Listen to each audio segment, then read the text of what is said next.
This is a topic that I've been thinking about a lot lately, and it's a question that I pose to friends in the vinyl community. And the ones with the smaller collections have an easier time of answering this. The ones with the larger collections have a more difficult time, and usually goes along the lines of what's one of the old, what are some records in your collection that you've had since you first started collecting music that you still listen today? And the challenge that I have today is a little bit different than that. And what it is the question is this: is what music were you listening to as a teenager, um, as opposed to records that you're collecting today from that same period that you as a teenager would have discounted, laughed at, or ignored? That's the question, and that's the challenge today. So I'm going to show you three records that are some of my earliest prize record collections from my collection, just three. And I'm going to show you three records that I've recently purchased that are from the era of my teenage years to show you the differences, and just that's the challenge. So here's the first one. First one is Todd Rundgren's A Wizard, a True Star, that came out in the early 70s.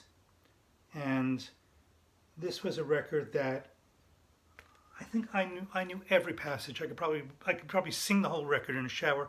At least if it came on today, I'd know it all. So it stayed with me. It defined me. He was the wittiest, smartest artist that I came across, and I was so proud that he was part of my record collection. That's a good way to put it. Next up is Genesis's Foxtrot. This was a group that my friends and I in high school went to New York City to see their Foxtrots tour, and that performance had a profound effect on me in terms of songwriting. What prog artist could do at that time. Supper's Ready. I'm sure many in this people who are watching this know these records and are familiar with them. If you don't, I recommend you take a listen. And the last one is a soundtrack. Alan Price, formerly with The Animals. This is the soundtrack to Oh Lucky Man. It's from a movie with Malcolm McDowell, directed by Lindsay Anderson. It's a movie that's a little bit over 3 hours. And Alan Price and his band not only did the whole soundtrack, they are part of the film. He's shown in the very beginning of the film in the sound studio recording the title song, "Oh Lucky Man." His band are later featured in the film as actors, as a band. And lastly, there is a fantastic cast party at the end of the movie where Alan Price plays a shorter version of the song "Oh Lucky Man." Okay, so next three are records that I've purchased recently from the early 70s. First one is Buddy Miles, Them Changes. And I would put this record purchase under the category of itch. Many of you who are my age, in your 50s or 60s, well, in your 60s, will remember that shopping at record stores when you're in your teenager, all the records were in shrink wrap, and either you heard it on the radio, or your friends bought the record, or you didn't hear the record. And Them Changes is the record that I held in my hand many times in a record store, thinking, should I buy it or not? I didn't buy it. I bought it a year ago.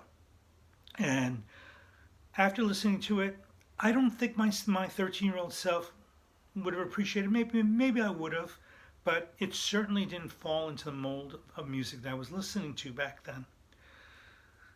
Next is Zydeco music. Zydeco is a form of music that I'm listening to now. I can't get enough of it. And this represents exploration. I mean, part of my process right now is identifying music that I ignored and overlooked. And Zydeco certainly falls into that mold. Would I have listened to it as a teenager? Definitely not. If I told my 13-year-old self that I was listening to it, or I should listen, that my 13-year-old self should listen to it, my 13-year-old self would have laughed. And finally, representing risk is Little Milton. Risk meaning, now that my record collecting tastes have gotten broader and more open and more exploring, looking at a record like that, reading the liner notes, I bought it, unheard, and I loved it. Would I have bought it as a 13-year-old? No.